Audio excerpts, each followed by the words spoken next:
La chronique du jour. La chronique du jour. Jérôme Carlos. Bonjour. Connaissez-vous l'Université de la vie?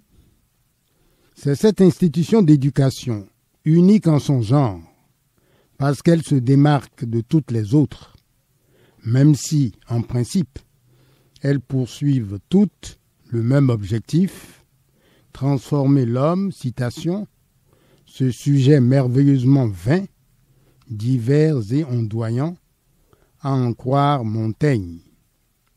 L'université de la vie n'est pas claquemurée dans des murs d'enceinte. Elle ne porte pas à son fronton une dénomination particulière et distinctive. Elle ne s'implante pas ici et là selon les exigences d'une quelconque carte scolaire et universitaire. Pas d'inscription de type classique. Tout le monde, grand ou petit, y a sa place. L'âge n'est donc pas un critère d'admissibilité. Pas de frais d'inscription. Pour autant, on ne parle pas de gratuité. Certes, on ne paye rien, mais on se doit de payer de sa personne. Pas de diplôme qui sanctionne les diverses étapes d'un cursus étalé sur une vie entière. Les parchemins n'auraient trouvé aucune porte à ouvrir, aucun titre académique à conférer, aucun titre de noblesse à accorder. Est inconnue à l'université de la vie, la guerre des diplômes. Allons plus avant dans ce qui fait la singularité de l'université de la vie. À l'université de la vie, on apprend à apprendre une vie durant. Ceci, au nom de cette vérité forte que proclame la sagesse des nations, citation, « N'arrêtez jamais d'apprendre, parce que la vie n'arrête jamais d'enseigner. » Fin de citation.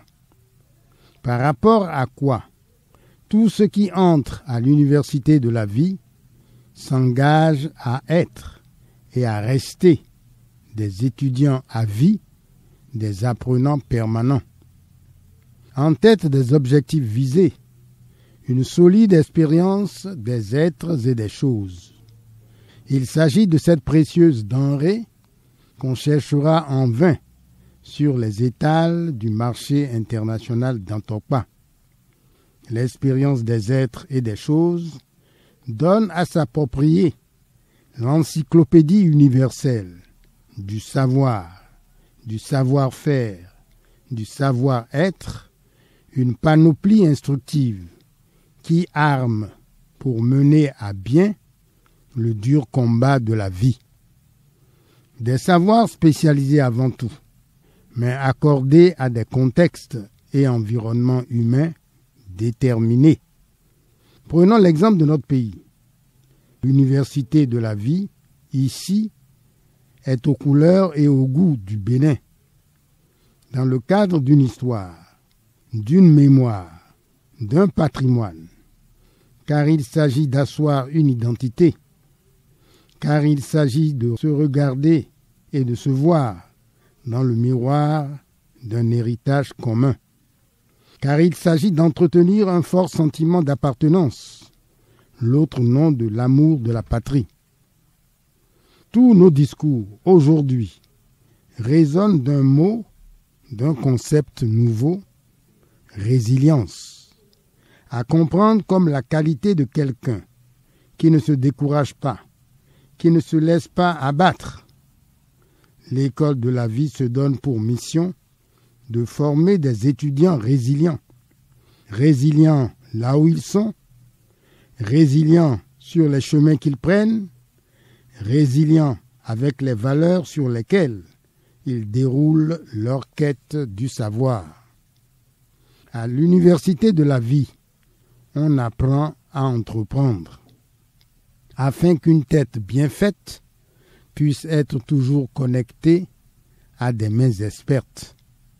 C'est le seul moyen de nous assurer que nous sommes en capacité de mettre à la disposition de nos pays des cadres valeureux et non des mercenaires à la solde de l'étranger.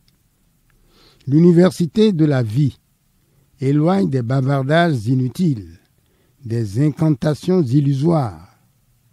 Le développement d'un pays ne peut s'opérer d'un coup de baguette magique. Il ne sera jamais le fait de magiciens, en mal d'amuser la galerie. À l'université de la vie, on apprend à servir. Le service est en effet l'ultime étape d'un cursus abouti. Le mot service devrait bénéficier dans toutes les langues d'une traduction qui rende compte de sa densité sémantique.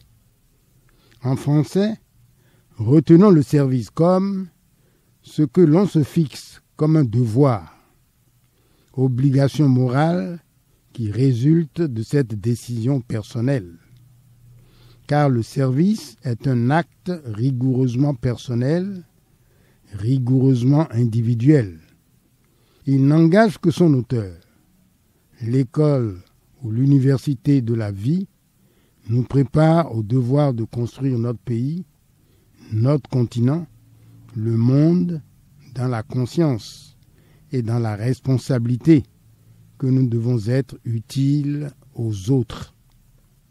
Voilà comment l'on se fait un contributeur de qualité à l'édification d'un monde meilleur.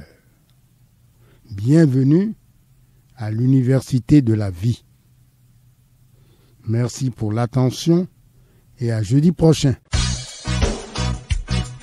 C'était la chronique du jour. Retrouvez la chronique sur www.capfm.com.